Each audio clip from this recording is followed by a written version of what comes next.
pa at pagsakay. Talaga pa. So karon ako dito ng talibon. Kaya namatay rin yung direktan sa talibon. Kaya siro-siro pa una mo siya dito. Nakita ko siya kasalas talibon sa balik. May apas na lang ng dormitoria. Kaya ang tuyo is mag-abot ng bukas. Kaya harap naman ang bukas dahil mag-abot ang tahanan. Ngayon, pag-abot ng magkakaroon, buto na ko siya kung siya panood ko. Kaya una na ko siya sa hapon. Kapag siya panood ko, siya naman siya magkaroon sa sabi. Ngayon, siya rin ni Kapon. Kaya ako naman kaon ang kudahan pagkikan sa anak ko. So, naghalo na lang dito ko. May si Bria, na project ko sa pagkakahalo. So, maunot. So, ang ko na video sa pagkakahalo ko nakikas. Kaya nagbalik-balik ang biniani. Kaya ang nagulit lang ko sa mga is mag-house pag yun ang tubig. Kaya mag-andang pag yun ang tubig. Kaya na ay bagyo nga maabot. So, importante na atay andang pag ano na kinaarabay ng laba. Dayon pagkaugma nang sayo day ko kay nang laba no kay kuan na bahala og bagyo kusog ang hangin at least manglaba jud ko kay di ko ganahan magtapunod akong labunon. So guys, so nanglaba day ko no na ang mga sanay na akong giuna dayon kaning ako isunod mga short sa mga bata. Dayon nagtingob na day mi og kuan tubig kay lagi na ay bagyo. So kinahanglan mag-andam ta og tubig. Dayon gahapon dahil dito day mig kuan. Basta bagyo gani mag-andam jud ko og bugas. Bahala gway sudan, ang importante na ay bugas. So mang hay na sad ko sa kong gilabhan. Bahalag bagyo. So mang hay na ta. Bahalag bagyo.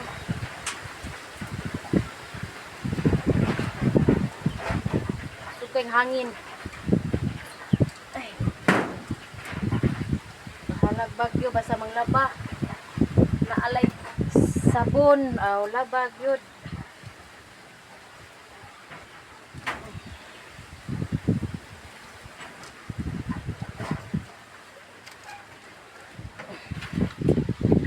Guys, nagsugod na jud og lain, naglain na ang panahon dres mo ano mo dalik muhapak na gyud ang kusog nga hangin. So no nagkimot na. Wa gyud nagpakita ang adlaw. Dayon kana siya naglubog na siya diha kay naghagos og silhig tukog kay project sa eskwelahan. Kuya ang kurente duol kaayo. So nagsugod na siya hangin. Tungod ni siya sa bagyo, kusog daw kay ning hangin sa bagyo. So, may lang di makusog aron in town di ma unsa ang ako ang gusto dito.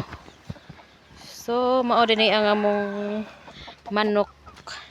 Ihaw no ni siya kay birthday ni Hayden gahapon. So, din wa mi nakaihaw. Kay nagabinan mi og uli. Kay nagdito mi talibo nagpalit og bugas. Dayon pag uli ni diretso na pud mi nagkaos na sad mig tubig kay naganda mig tubig. Kay nagandam lagi kinaibag yung kusog. So among plano ani karon na lang Sabado. Karon ng Sabado na mo ni ihawon. Kay way klase sad ba? Yan nagpatsad ko og spaghetti honon gahapon. So mo ano sad ni among ihandaon. Ihaw ni mo manok niya karon spaghetti. So simple ra jud kaayo. So naning kamot siya kanay project eskwelahan. Kinahanglan lang ipas. Pag bantay rang kutsilyo nga di masamad ha.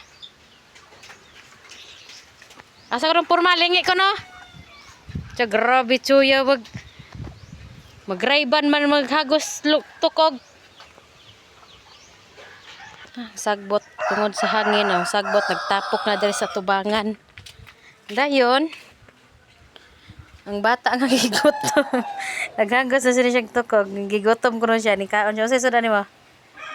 Nagkikaon siya diri sa portahan. Kay ngit-ngit ko na dito sulod. Kasi sudan mo? Gutom? Di gutom. Gutom siya panghagos og tukog.